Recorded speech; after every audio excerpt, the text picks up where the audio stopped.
Yeah, it's really interesting. And that's not to that is absolutely not to say that specialists aren't important, right? No, absolutely not. And in fact, I like to highlight the NPR, our public radio did a review of range, and they say that I spend a lot of time giving credit to dissenters, which I like, because not even dissenters, like I agree we need specialists also. I like the way that the physicist and mathematician Freeman Dyson, and great writer, framed it. He said, we need frogs and birds. Frogs are down in the mud looking at all the little details. Birds are up above. They can't see those details, but they can integrate the information of frogs. And he said the problem is we're telling everybody to become frogs. And when disciplines and science changes, that becomes a big problem. And that's sort of how I think of it. And so I think you need, like, these problems that stumped the people at Lilly. Obviously, they were solving a lot of problems on their own. They were posting the ones that they got stuck. So I think with the combination of that, of the indocendent approach and those specialists, that's where you get the best of both worlds, and you have this healthy problem-solving ecosystem. I'm joined by David Epstein, all the way from the opposite side of the Atlantic, and we're talking about range today. How are you, David? I'm well. Thanks for having me. You're all over the place at the moment, right? You're a busy guy. Yes, I'm quite honestly, I'm getting sick a little bit of my own voice.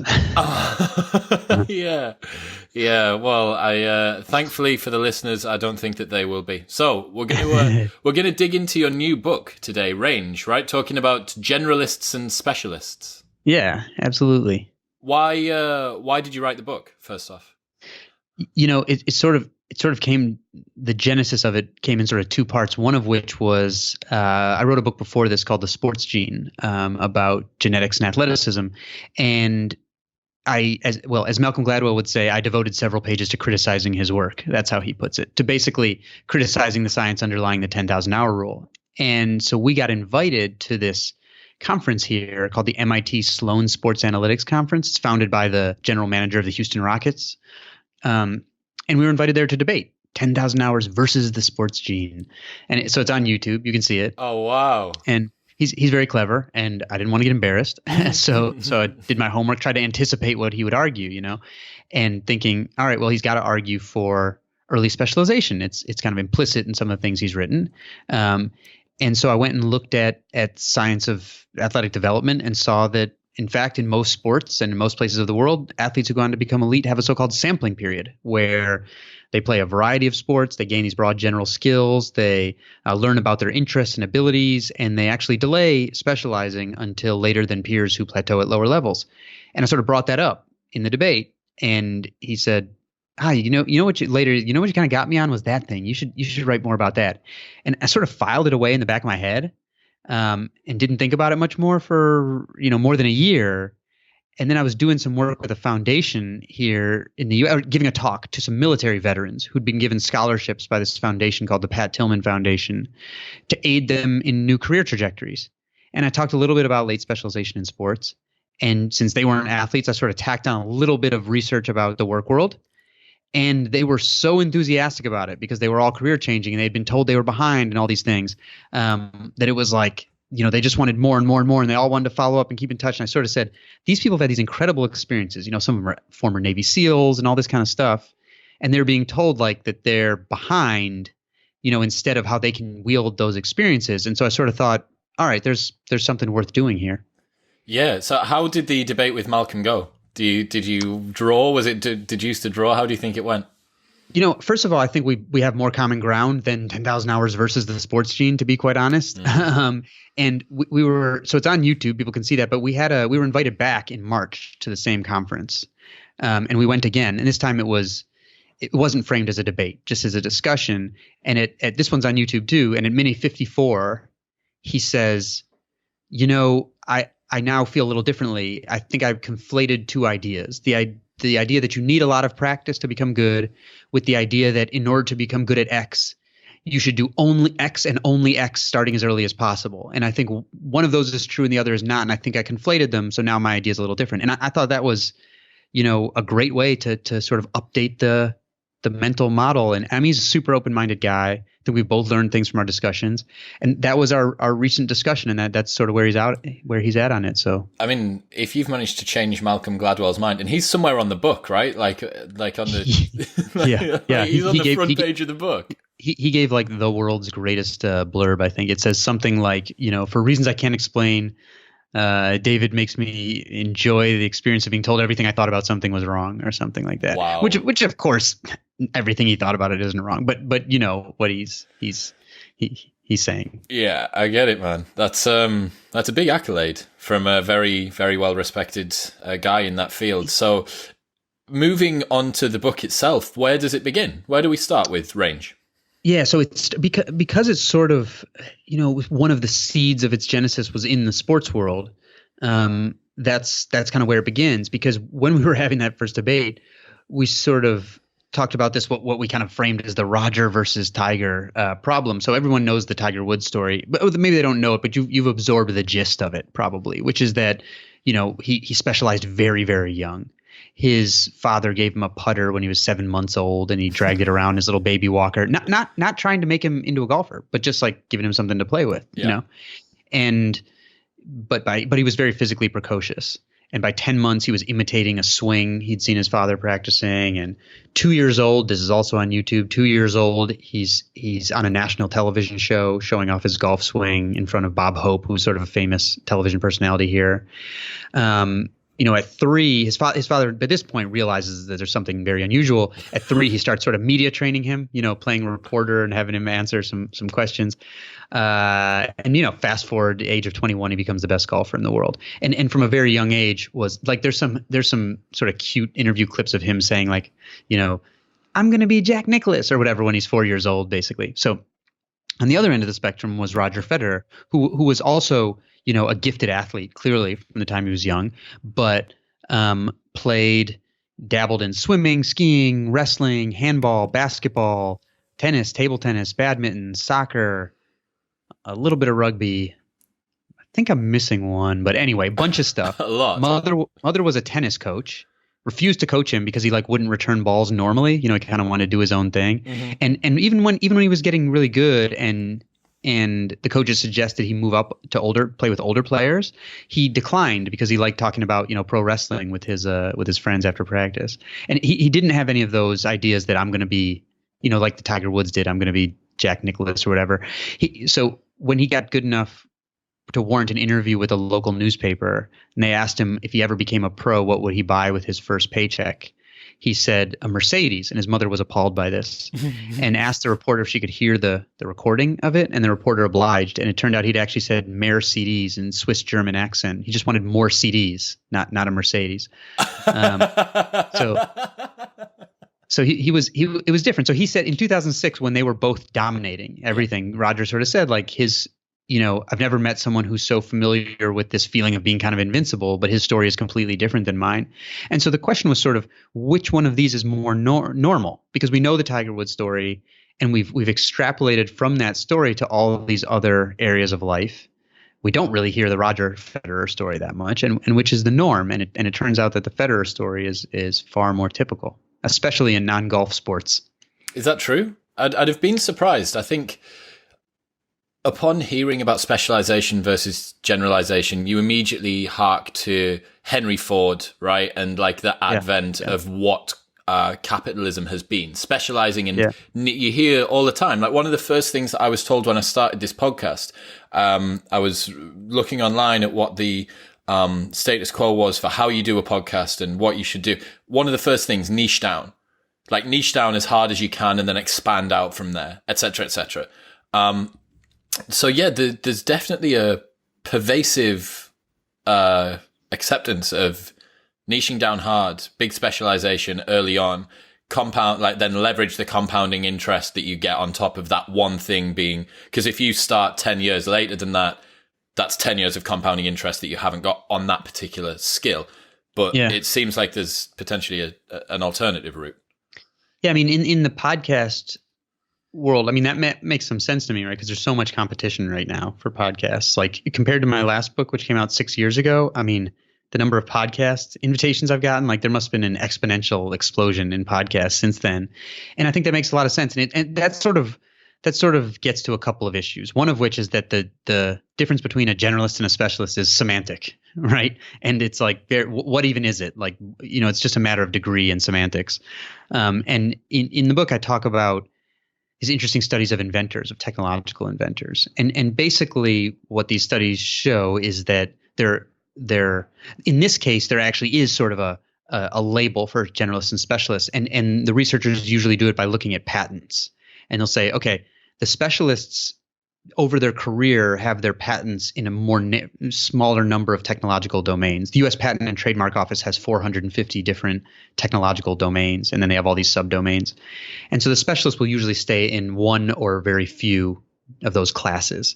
The generalists might be in lots of them, maybe dozens of them even, right? And so the question in some of this research was, which of these people makes the bigger contributions to technology? Yes. And the answer was basically the specialists make contributions and the generalists make contributions. Then there are these sort of dilettantes who don't have a lot of depth or breadth, and they don't make much of contributions. Yep. And then the biggest contributions come from what they called the polymath, who starts grounded in a certain area, and then over the course of their career begins sacrificing some more depth for breadth. Yes. So they do start in this area, and they can continue. They could go either path when they have a grounding in one area, and they could start going broad right away, or they could drill down right away. And what they do is they get some firm footing in that one area, and then they start going broad and like combining these different realms, taking knowledge from one domain and bringing it to the other. And specifically, those people do better when they're in these sort of more amorphous technological areas where the next questions, the next steps aren't so clear. So like things that are unexpected breakthroughs. So one of the ones I talk about in the book is this thing called multi-layer optical film, which I know that sounds like technical, but I like this example because it is in everything. It's in your cell phone, it's in your computer, and it's basically these layers of polymers or plastics that can be tailored to reflect and refract light in certain ways.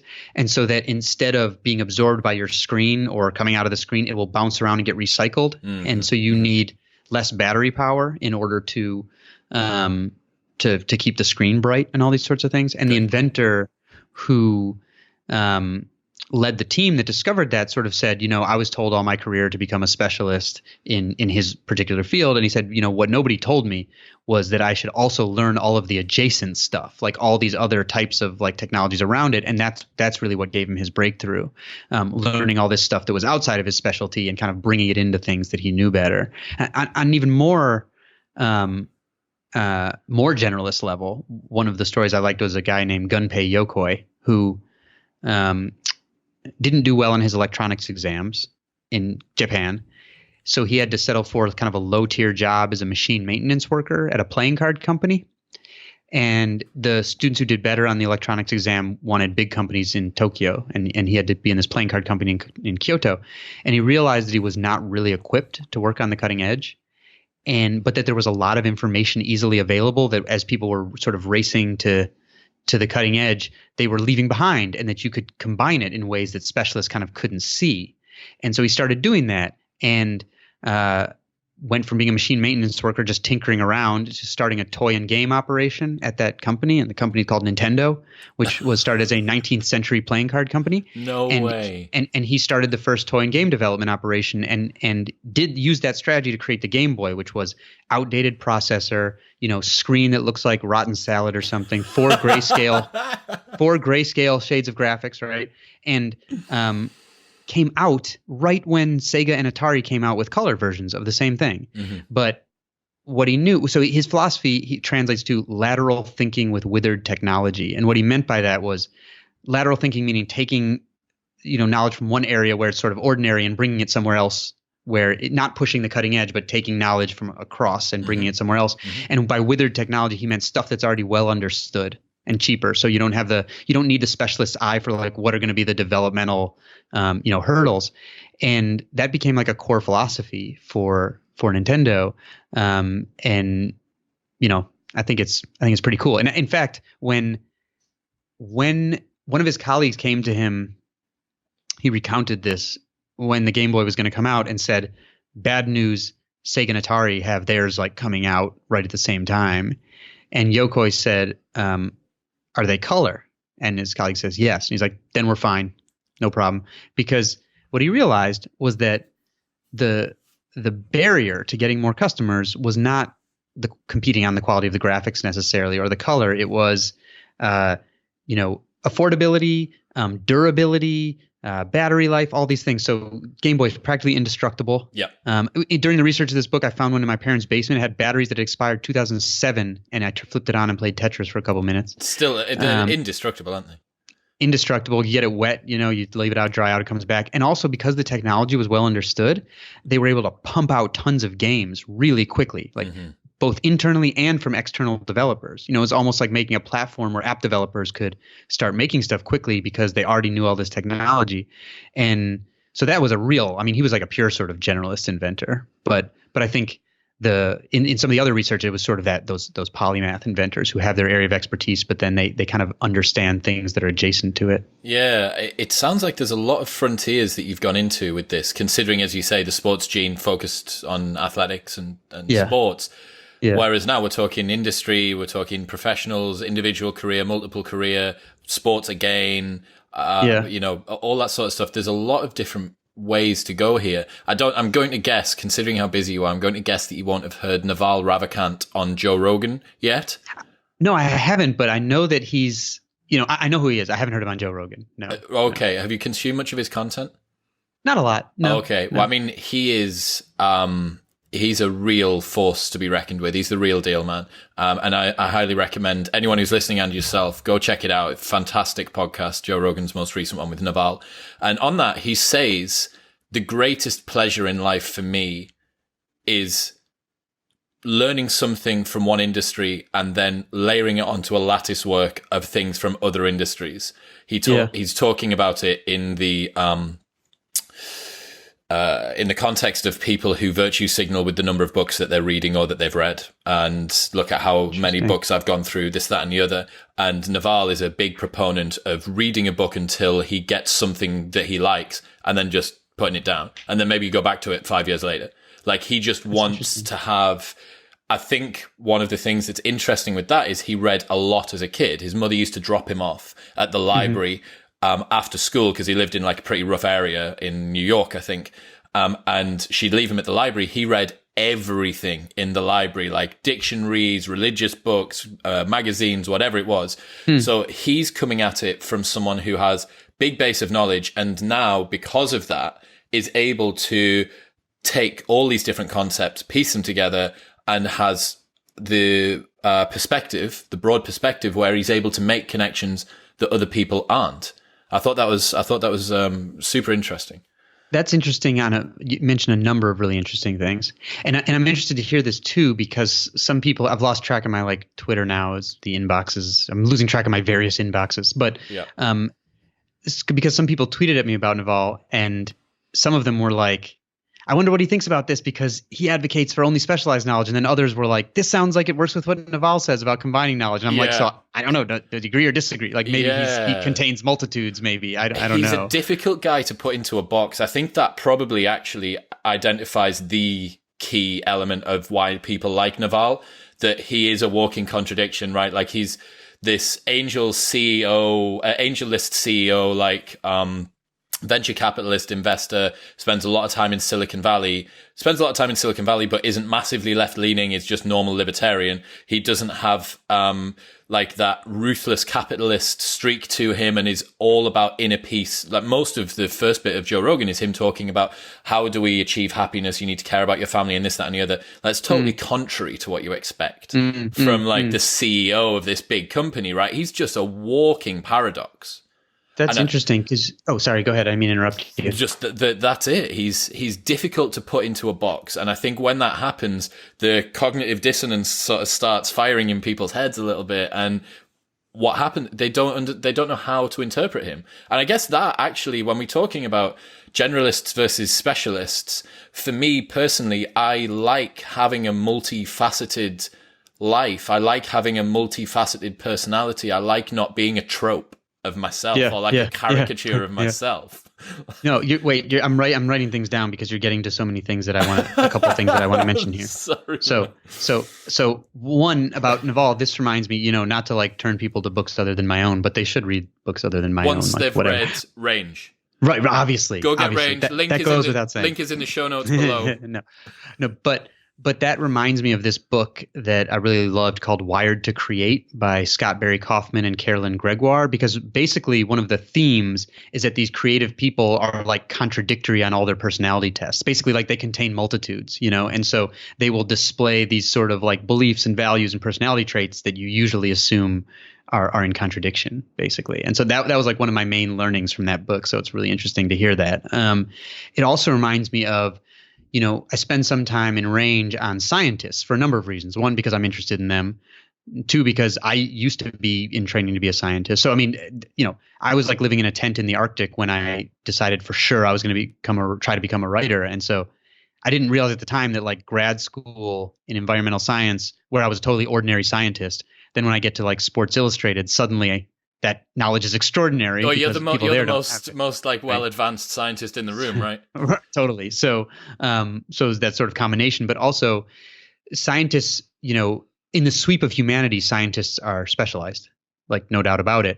But I kind of wanted to show that even within that, look at the benefits you get of broadening more than where everyone's saying you can just be more specialized, of even being broader. And in that chapter that talks about that, there's this research that looks at which scientific papers go on to make the biggest impacts.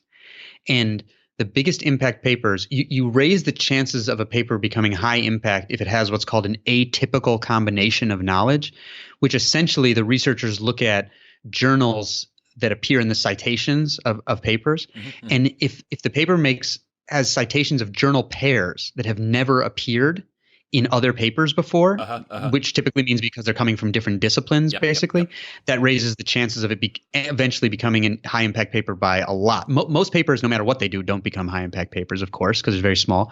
And if it has two atypical combinations of knowledge, then it's really much more likely to have that. So it's sort of similar to that, right? It's like making these sort of combinations of knowledge that aren't typically made makes it a much higher chance of becoming one of these hit papers, basically. Yeah. One of the things that I'm thinking, so we've kind of, I guess, jumped. Oh, one more thing. Sorry. Hit me. Fire it away. Because you mentioned not being a trope of yourself, yes. And after the Sports Gene came out, that was sort of a surprise success for me. Were you worried about being pigeonholed after that?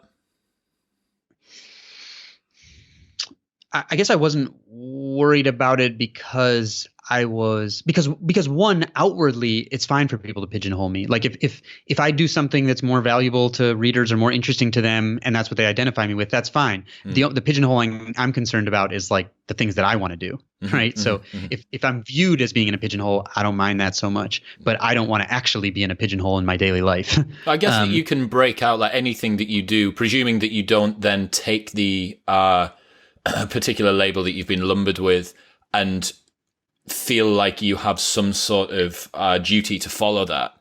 As long as you don't do that, you're actually like, because a perfect example is what we're talking about now. Like I wrote a book on sports. Now I'm going to bring one out that kind of touches on sports, but touches on loads of other stuff as well. Like, fuck you, I'm going to do what I want. Like, and if the people from the Sports Gene come along for the ride, then fantastic. I mean, the advice was basically to write the Sports Gene 2 right away after the Sports Gene. It was do it again, brand yourself as the sports science guy, et cetera, et cetera, et cetera. Specialize. Yeah. 2 weeks after that book came out, I left Sports Illustrated and went to a job that has nothing to do with sports at this place called ProPublica. That's just, I was doing reporting on drug cartels and stuff like that. So like, several years after the book came out, I would still get introduced places as reporter at Sports Illustrated. I hadn't been there in 4 years, Yeah. And so, maybe if I branded myself as a sports science guy and wrote Sports Gene 2, I don't know the counterfactual. Like maybe financially I would have been more successful. I really don't know. But it is absolutely not what I wanted to do. And I feel things obviously have been going well with this book.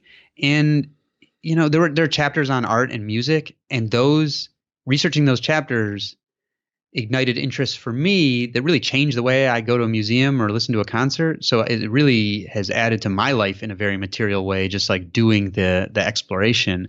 And I think that's one of the ways that, we kind of get into this sort of work where we talk to people with unfamiliar ideas because we're interested in a lot, Yeah. So thinking about the outcomes, I want to go back to the actual process of how we talk about specializing at the beginning and then moving on to being a generalist later on, and the actual sort of nitty gritty about that. Because I'm sure a lot of people are looking for some prescriptions and some heuristic for how they can apply that to their own lives. Yeah. One of the things that I think when we're talking about the outcomes that we've discussed so far, I wonder, you talked about high impact papers having these, and you can use that as a simulacrum or a representation for other things, right? Like that there are some people who will have generalized and then specialized and had a big impact, et cetera, et cetera. Yeah. I wonder whether the distribution, in terms of the most optimal approach as for a broad cross section of people, I wonder whether you get winners and losers with the generalization and whether you get more okay performances with the specialization. Did you have a look at anything like that or consider it? That's a good question, and I think in some ways it's sort of domain dependent. And let me explain why I think that. So I introduced this concept in the book of different types of learning environments, what the psychologist Robin Hogarth calls kind and wicked learning environments. And kind learning environments are where all the information is easily available. Human behavior is usually not as involved very much. Next steps are clear. You get automatic feedback when you do something, and that feedback is fully accurate. So you can think of golf as something like this, or chess, and it's based on repetitive patterns. And so in a lot of areas, like if you read some of the underlying sort of 10,000 hours type research, a lot of the advantage of specialized experts has to do with types of pattern recognition, basically. So they learn to pick up these patterns in an unconscious way that allows them to make certain types of decisions. And in chess, for example, that works like rocket fuel. Like early specialization works in chess.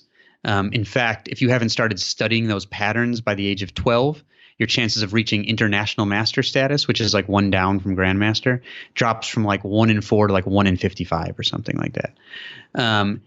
So it works. The thing is, those domains also tend to be the easiest to automate because of those unchanging rules and based on repetitive patterns and easy feedback and things like that. So the reason that chess, computers got so good at chess so quickly is because it's a kind learning environment. As you get more wicked, so think of like from computer chess to self-driving cars, where there's lots of rules, lots of recurring situations, and yet it's these sort of unusual things that have kept us from being able to fully implement them. And now people are talking about, well, maybe we implement them only in certain areas that have certain rules and stuff like that. And then to the far end of the spectrum, which is like medical research, where IBM's Watson has underperformed so badly that some of the AI researchers I was talking to were concerned that it would like damage the reputation of AI in healthcare. I haven't even heard that story. Yeah. So one of the doctor scientists I was speaking with said the reason Watson destroyed at Jeopardy and totally failed in cancer research is because we know the answers to Jeopardy. So it's a different challenge. So some of it has to do with the domain you're in. So I think some of the domains that are most amenable to narrow specialization also become the easiest to automate. So that can create some serious losers. Future-proofing yourself, I guess, therefore suggests generalist is the way to go in those realms. But I also think you're right that with generalization there are some winners and losers, right? Because for some people it means they may end up looking a lot more like a dilettante. Okay, so like LinkedIn did some research recently that looked at what predicts who becomes an executive. And because they have these enormous databases, so instead of study of like 20 people, this study was 500,000 people.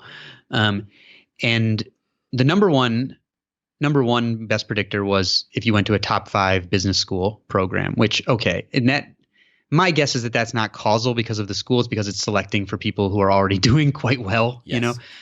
But the next predictor was the number of different job functions you had worked across within an industry. So each different job function saved about 3 years of experience en route to going to become an executive. So that's very different than what we think of, right? Is telling people like linear bounce around progression. Yeah. So the chief economist's main recommendation, since like recommending someone like go to a top 5 business school, like that's not such a useful recommendation because that's not open to everyone, and expensive and all that.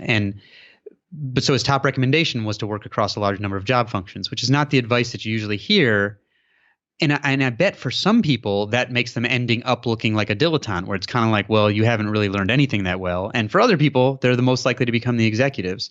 And so I think there probably is some of that winner and loser. And I think so.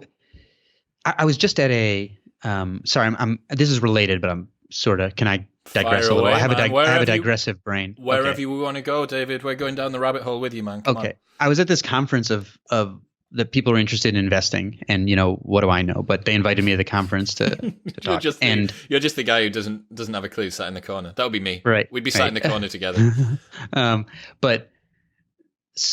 they put up, before I went up, they took something from my book and did a poll for the audience, where they could vote on their cell phones. Okay. And the poll was, what do you think is the average age of a founder of a blockbuster startup on the day of the founding of the company? Okay. Yeah. And I think the choices were 25, 35, 45, 55. And 25 was the overwhelming answer. Well, Mark Zuckerberg said once, all old people are stupid, right? Or all young people are clever. Young people are just smarter. That's it, yeah. Right. He was 22 years old when he said that. So he had an interest in saying that. Okay. But the actual answer, there's just some pretty new research from MIT and Northwestern and the U.S. Census Bureau that showed the average age is actually about 45 and a half. And that's not when the company becomes breakthrough. It's the day of founding, right? So these people at this event who really pay attention to all this investing stuff were overwhelmingly, it was like 70%, they thought 25.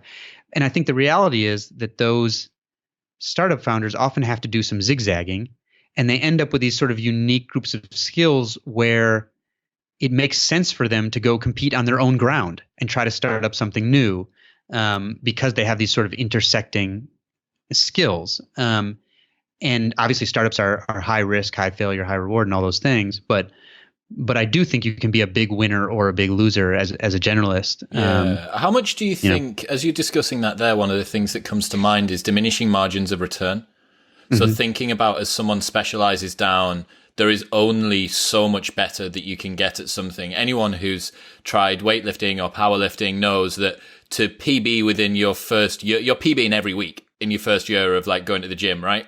But then after 10 years of training, for you to add like 5 kilos onto your total, it needs an ungodly amount of preparation, and people are working at the very margins of their performance.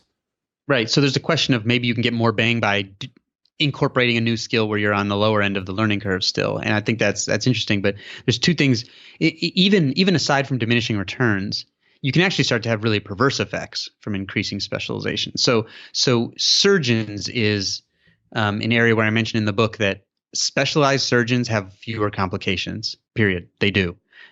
That's good. Like so if you have to have surgeons, fewer problems. Right. Cool. That's right. Fewer problems. Specialized surgeons, and even if you account for their experience, the number of times they've done the surgery, specialized surgeons still do better. So there's something on top of just experience about being a specialized surgeon that makes them even better. I don't know what it is. Interesting. But that's the finding. And so if you need to have surgery, you want a specialized surgeon. At the same time, specialized surgeons tend to do a huge number of procedures that don't need to be done at all, such that there are these studies I cite where if you have to check into a hospital with a heart problem, you're less likely to die. And this is, of course, these are U.S. based studies. If you check in on the dates of a national cardiology conference, because you're less likely to get some of these intervention procedures that you may die with, right? So the cardiologist who wrote the editorial for this study said, my colleagues and I would joke that this is the safest place to have a heart problem at our conference, and this study really turns that on its head and suggests that a lot of unnecessary procedures are done because the specialists will get this sort of when all you have is a hammer, every problem looks like a nail syndrome.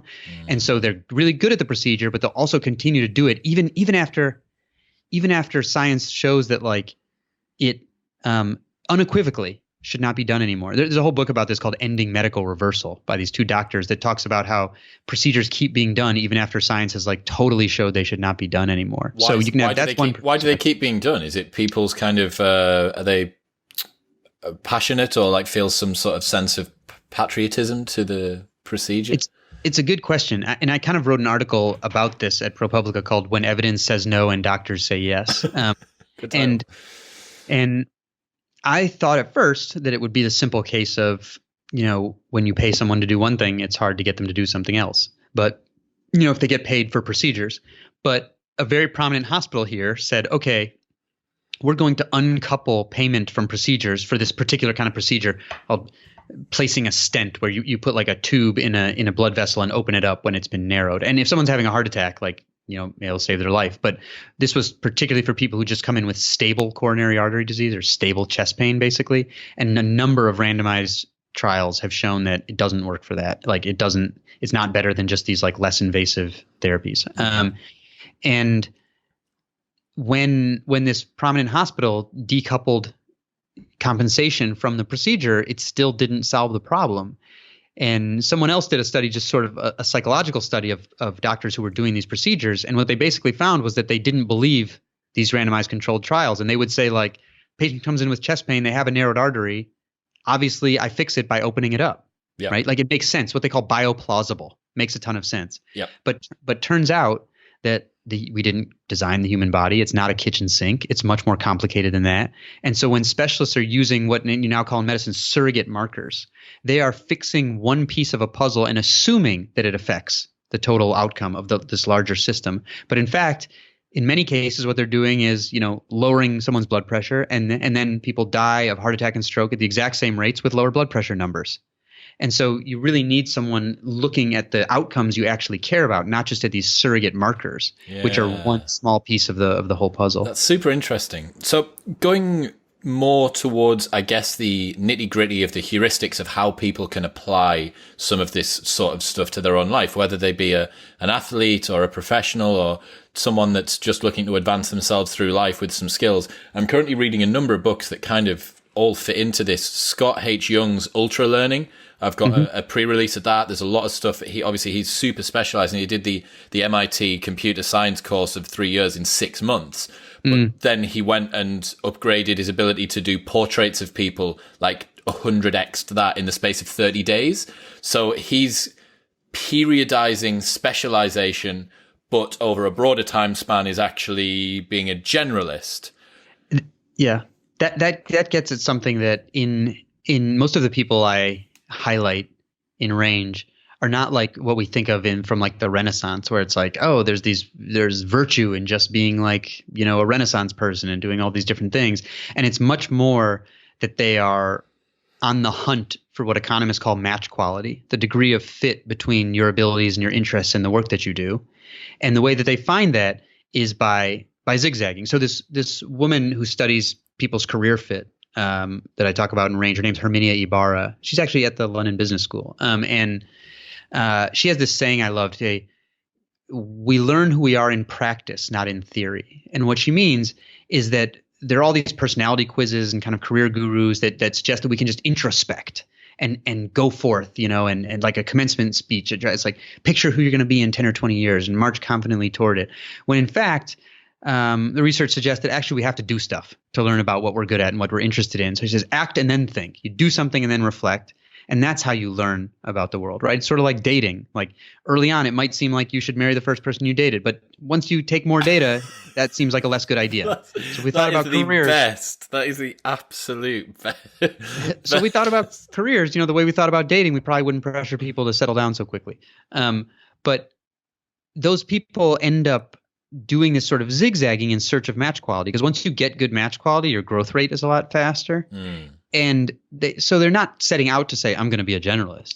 It's that in the process of this zigzagging of saying, here's who I am right now, here are my skills and interests, here are the opportunities in front of me. I'm going to try this one, and maybe a year from now I'll change because I will have learned something about myself and I'll do something else. And so they just end up with these broad experiences and skills, not because they set out to do it in many cases, but because that's how they get to their match quality spot. Totally. So a couple of things coming to mind there. David Data's The Way of the Superior Man. He talks about phases in people's lives, and he says that one of the times that's a trigger he's talking about men, but it applies to women as well. When men realize that their time with a particular project has gone, is that something which used to excite them no longer does. And he says a lot of people believe that you need to kind of grit your teeth and grind through it. And that it would appear doesn't seem to be the case. I think most people And this is one of the main questions that I've got, and I think a lot of people at home may be thinking this as well. The attraction of novelty is very high, and this diffuse focus where we're constantly being distracted by things is on an incredibly granular level, essentially generalization. Like you're looking at, I'm going to do this, then I'm going to do this, then I'm going to send a text, then I'll look at my email, then I'll go do this. And I think that as you scale that up over time, a lot of people may struggle to work out, when am I calling myself short from really working hard at something which is simply difficult but worthwhile and rewarding? Yeah. And when am I making a change to try something new when it's justified? Yeah. Yeah. And I'm not a big advocate of multitasking on that sense. Like it's impossible. This project is very different than my last project, was very different than my previous projects, and whatever my next project is that I have no idea will be very different. But when I do those things, I focus in on them. Periodizing, very hard. Yeah. Yeah. And so that's a good question. And I think, again, to think about Herminia Ibarra's work, one of the reasons she says that when you change, it's difficult because you have to change your identity. You're not just changing your job or what you're doing. And that's a slow process. And so a lot of the people that she saw that did it well, they sort of dip a toe into something, or they learn about, somehow they get a keyhole view into something. They meet some new person or whatever it is, and they maybe take a class, and it's sort of, they see a little and little by little, and then they start to realize they have like more interest in this or more talent for it or whatever. And then their friends start telling them like, just keep it as a hobby. You don't want to change, like, you'll get behind. And eventually they get to a point where they're like, no, I have to sort of do this. And so I think the way I approach this is I set up sort of experiments. I have a little book I call Book of Experiments, but where, the way I used to when I was a science grad student, have a book with hypotheses. Now I'll have a hypothesis about myself, something I want to learn or something I want to try. And here's what I'm hoping to learn. Here's my hypothesis. I'll give it a try, and then I'll reflect on it. That's what self-regulatory learners do. They reflect a lot on those things and keep going forward like that. And that worked well for me in the reporting of this book. So I got kind of stuck with the organization of the book and decided to take an online fiction writing class, and like for beginners, and we had to do exercises like write only with dialogue or write with not with dialogue at all. And after doing that, it prompted me to go back through my whole manuscript and start stripping down all these quotes, because I realized I was like leaning on quotes in a lazy way to explain information that I should have just been writing, and leave the quotes for sort of more voice. And so that was just a little dip my toe in that experiment. But I have to say, it also ignited, I was doing it to try to get off this plateau a little bit. Yep. But it ignited an interest that I didn't really know I have. So I'm sure I'm going to try some more of that now. Is your next book going to be fiction? I don't know. I mean, I'm sure I'll do more writing of that. That would surprise some people. Yeah. But I'm sure I'll try more of it for sure, because I think either way it made me a better nonfiction writer. But the point is, I didn't have to like take a total right turn, like it's this or that. I was able to kind of dip my toe into it in a way that's useful for me. And so I think that Herminia Ibarra's approach of small experiments is like a way to try to do these things. But I think they should be done deliberately, not like I'm doing a million things at once. It should be like, what do I hope to learn? What am I interested in? Who or what can I engage to test that? And then reflect on it and go forward, not just like scatterbrainedness, like proactive testing while you're becoming broad. Are you familiar with James Clear's explore-exploit framework? Yeah. I mean, the explore-exploit framework predates James Clear for sure. That's where I first read it in Atomic Habits. Do you know where it comes from? James. Yeah, I mean, it's old in the business literature. I don't know who first discovered it, but the explore-exploit of creation of new knowledge versus wringing the most out of knowledge you already have there. And one chapter in the book is about outside problem solvers, basically. And what that means is, so there was a guy who was the VP of research and development at Eli Lilly, massive pharmaceutical company. And I remember when I interviewed him, he said, look, I'm a specialist. I'm an organic chemist. If it doesn't have a carbon in it, I'm technically not qualified to work with it. And he realized that specialists, they have a narrow view, and a lot of times solutions come from this knowledge that you couldn't have foreseen would be important. And so when Lilly chemists got stuck on certain problems, he went around asking, said, I'm just going to post them online and see if anyone's, and of course they're like, that's ridiculous, right? We're like a company of, 120,000 people or something with the most resources, and how is someone going to solve them? He said, all right, give it a try. Does it, answers start rolling in, right? I remember one that he liked came from something they were stuck on with some chemical, came in from an attorney who had worked on a patent case having to do with tear gas or something like that. And it worked so well, he spun it off into a separate company called Innocentive that helps other companies post problems they get stuck on for outside solvers. Crowdfunding problem solving. And they try to frame the problem in a way where it attracts people really far away from the discipline of the people who got stuck. And so that's like one of Innocentive's services. And so like they helped NASA solve a problem they'd been stuck on for 30 years with predicting solar storms, particle bursts that can damage astronauts or equipment. And a guy who had just retired from a cell phone company solved it in 6 months. And at first the NASA scientists were like, no, that's a different approach. And then you're like, hang on, that's the point. Yeah. Right. And so now this guy's name is Alf Bingham, who founded Innocentive. Now there have been a bunch of, I don't want to say copycat, just other things like that. Like one's called Kaggle, and that looks for outside solvers for machine learning program, which is something you consider really specialized. But it turns out that the people who solve those problems, someone who solves like a Kaggle health problem where it's something with data and healthcare or whatever, they often aren't an expert in machine learning, and they often aren't an expert in healthcare either. But are there like bounties for these as well? Yeah. Wow. The companies can post whatever kind of reward they want. This is like Fiverr designs, but for like really, really difficult stuff. The listeners will be familiar with the Stephen Wolfram episode. I sat down with Stephen Wolfram last week of Wolfram Language. Oh, wow. That must have been interesting. Man, that guy is a force of nature. I saw a lecture from him once. Whew. He's a force of nature, man. Like a terrifying and fascinating individual. And he was saying that they live stream like a ridiculous amount of their calls now. So it's just like, you want to know what's going on in the Wolfram Language office today? Because he's a at-home CEO, right? And he's just there. He'll be on his treadmill desk, treadmilling away. And there'll be like a few hundred, a few thousand people just watching. And I want to see that. It's freely available online. Freely available to watch those guys going on, right? And so you're talking about this thing where people are crowdsourcing it. He is in real time just allowing other people on the internet. Some of them, I'm going to guess he's got like a super popular coding, like subculture fan base, right? Like I'm going to guess that will be, like me or you might have like the sports on or whatever, like in the background. Like they might be working away doing some stuff, and they just got Stephen Wolfram like on his treadmill desk at home, like cracking on. But there we go again. But anyone can go on, right? And he was saying exactly the same thing. He said exactly the same thing, that people are giving them solutions from different disciplines that they wouldn't have thought of. Yeah, it's really interesting, and that is absolutely not to say that specialists aren't important, right? Absolutely not. In fact, I like to highlight the NPR, our public radio, did a review of Range, and they say that I spend a lot of time giving credit to dissenters, which I like, because not even dissenters. Like, I agree we need specialists also. I like the way that the physicist and mathematician Freeman Dyson, and great writer, framed it. He said, we need frogs and birds. Frogs are down in the mud looking at all the little details. Birds are up above. They can't see those details, but they can integrate the information of frogs. And he said the problem is we're telling everybody to become frogs. And when disciplines and science changes, that becomes a big problem. And that's sort of how I think of it. And so I think you need, like, these problems that stumped the people at Lilly. Obviously, they were solving a lot of problems on their own. They were posting the ones that they got stuck. So I think with the combination of the Innocentive approach and those specialists, that's where you get the best of both worlds, and you have this healthy problem-solving ecosystem. Yeah, absolutely. How do you know if you're a frog or a bird? For the listeners at home, how do they work that out? That's a great question, and a semantic issue to some point, right? Like, if you look in the patent research, it has to do with how many technological classes have you worked across. If you look in this comic book research I cite, it has to do with how many different genres have you worked across, and all these sorts of things.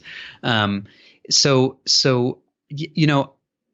don't really know. I don't have a perfect answer to that, although I think most people have some intuition about it, actually. But I definitely don't have a perfect answer about it. I don't think that there really is going to be one, because it is so personal dependent, right? Thinking back to some of the things that you've said already, a lot of recent podcasts come to mind. Laura Vanderkam, who wrote Off the Clock, she talks about, and the 4 disciplines of execution as well relates to this. Strategizing is easy, but execution is hard. The reason is that we are forced to actually do shit if we execute. Like, we have to put our money where our mouth is, as opposed to just talking a good game. We also have paralysis by analysis, that people are so concerned about making the wrong decision that they will hold off making any decision. I think it was Jeff Bezos that said inaction is more costly than action, because once you start to act, you can change your course on the fly as long as you're sufficiently quick to move. But the Laura Vanderkam point is that she, in Off the Clock, she talks about committing to plans in the future. It's all about maximizing memories, maximizing your perception of time through increasing memories, and memories are generated through intense or novel experiences. But when we get to an evening time and we think that we might want to go do a salsa class, Netflix is there and the bed's warm and it's cold or raining outside. So she talks about committing to an execution. And I think that when you're talking about dipping your toe, what came to mind for me is a good heuristic or a good tool for people to use at home is, well, okay, just commit to something in advance, maybe even pay for it. But like, I've always wanted to try yoga, right? Book a yoga class now, go on somewhere, book it now and pay $10, £10, $20, whatever it is, because you're probably going to end up going because you've committed to it, and that it might be shit and you might hate it. But you don't know that until there's no way to know it. Like your insight into yourself and your opportunities is constrained by your previous experiences, right? So if you hate it, like I thought I was going to be a scientist, and then I started doing more lab work, and I found out that was not the path for me. But that was the only way to find out, right? And to try some of that stuff. And I think there's even an added bonus to what you're suggesting, which is that if you look at how there's a thing called the end of history illusion, where we all recognize in the psychology finding that we have changed a lot in the past based on our experiences, right? The things we've gone through and all this stuff has caused us to change. Okay. Yeah. Our values and all these and our skills and all these things. And then we say, but I'm not going to change much in the future. That's at every time point in life we say. It leads to these really weird results, like people underestimate how much their taste will change. So if you ask someone, how much money will you pay today to see your favorite band play 10 years from now? The average answer is $129. And if you ask, how much money would you pay to see your favorite band from 10 years ago today? The average answer is $80, because we underestimate like how much our taste changes. And as I was looking at this personality research, it actually showed that one of the very predictable changes is the big five trait of openness to experience declines as people get older. Okay, yeah, that seems fairly natural. Age. Yep. And you can actually, and we know that trait is highly associated with creativity, and you can change that decline, slow it, or possibly even like reverse it some by just trying new stuff. So there are these studies that were like making seniors learn how to do like new types of puzzles and all these things. Yeah. And even if they didn't get better at the puzzles, their openness to experience changed somewhat. So I think we get in these, we gravitate toward things we're already comfortable with and competent at.